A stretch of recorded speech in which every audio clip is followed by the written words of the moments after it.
By the end of this video, we're going to be familiar with the story behind the numbers of yet another American depository receipt, LIZI Inc. Now, the Cayman Islands is essentially East China at this point. Obviously joking, but not really. Let's dive in so that our wisdom can blossom. The balance sheet. We'll be looking at the two left columns from left to right. Their accounts payable decreasing substantially, leading to a noticeable increase in the current ratio. The income statement. Now we're looking at the three leftmost columns. Gross margin improvement in the latest year, as well as a very healthy decrease in selling and marketing expenses, which was the difference between them being at a loss the last 2 years versus now being profitable on the operating income. This looks like a legitimate swing into profit. Now, this is an unusual situation, issuing more shares, but is actually not really issuing that much more shares in the American depository securities. Statement of cash flows. Two things are going on.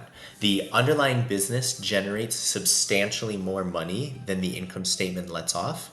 And the second thing is that that money is substantially reduced by the very high share-based compensation that this company pays out.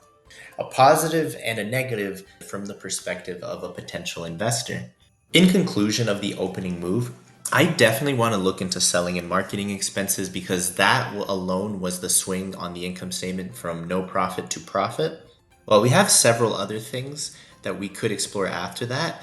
I think I'm more interested in us looking at the shareholders' equity statement. It could still make sense to invest in a company that's diluting if there is a clear path forward and there's not a lot of uncertainty in what the dilution is. We're definitely going to check it out. Lizhi Inc. is predominantly a company launching podcast shows. Before I could even find the selling and marketing, right at the top of the notes, there are pages and pages of these exclusive equity transfer option agreements. Now, that's a lot of words that I've not really seen used exactly like this before. But after looking into it, I'm starting to realize why they're diluting the domestic equity every single year, aka the Chinese investors, while having the foreign equity not really diluting it much at all.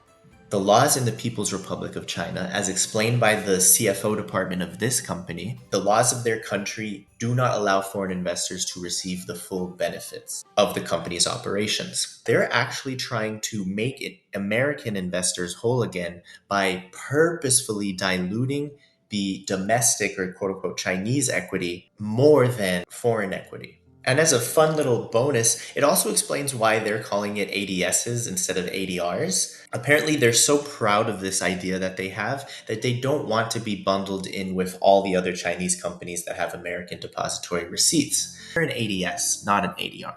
Returning to our game plan, now we've made it to the selling and marketing expenses note. These expenses are primarily advertising their podcasts and the salary and welfare of the sales team. Over in the item 7, management explaining that in the last year, they reduced their branding and marketing expenses largely because of reaching a scale to the point where a lot of their podcasts now have a built-in audience, a real permanent decrease. Now in the equity statement, statement is legitimately cut off here. I don't know why that is. It's kind of annoying, but we'll just have to live with it. But this statement has helped me understand more about the difference between an ADS versus other Chinese companies issuing ADRs. What this CFO department has realized is that while they're legally not allowed to change the variable interest entity structure, which benefits Chinese investors in Chinese companies significantly more than foreign investors in Chinese companies, the laws of China do allow it to use share-based compensation in a fairly broad way. What is happening here, from what I'm able to understand, is that this company is using stock-based compensation quite heavily, as we also saw in the cash flow statement, in order to pay employees even for things that aren't necessarily performance-based. They do this because they're able to only exercise on the domestic business and have zero impact on the foreign equity. Returning to the statement of cash flows, in other words, this very large share-based compensation that we were seeing exists in order to protect foreign investors, something that I personally have not seen before, to be honest. Hey, if you're getting more comfortable uncovering the stories behind the numbers, please like and subscribe. I'm a big fan of These moments where we realize that even people halfway around the world aren't that different from us. I, of course, don't listen to Fluent Mandarin podcasts too often, but we can imagine that a podcast company's got a bit of rebellion in them, and that's showing in their finance department. Rebelling in a legal, but saying that they think foreign investors should receive as close to the same as domestic investors, even if the laws exist as they currently do.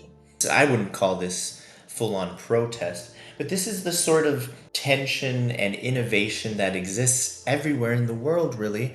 And if nothing more, it's a legitimate, concrete reminder that governments do the best for their countries and for their people, but they don't speak for the entire population.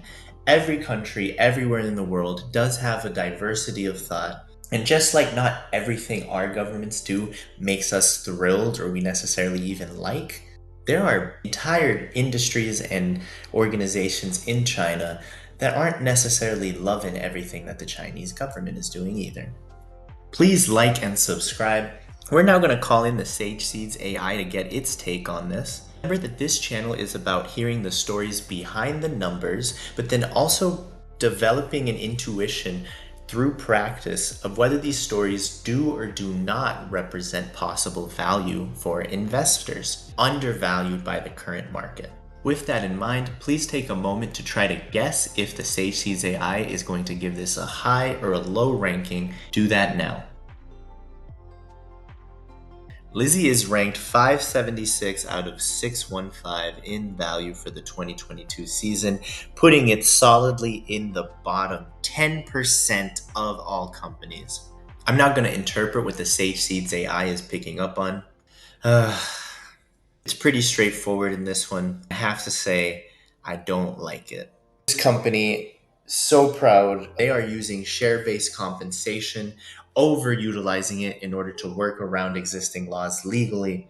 Sage Seeds AI has immediately picked up on the fact that if you're using share-based compensation schemes in order to pay employees, every time their share price increases, their profit will decrease, and it will decrease quite fast. Good intentions, really doing their best to try to be financially creative, but maybe this podcast company should have asked a couple of finance majors to double check their math before they started doing this. They're almost guaranteed to lose money now.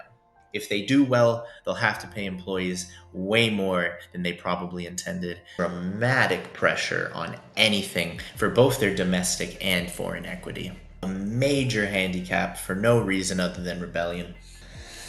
That's unfortunate. Thank you for watching until the end. Let me know your reaction to this in the comments below. I'm a little saddened by this, not gonna lie. When you're able, share your wisdom, share this video.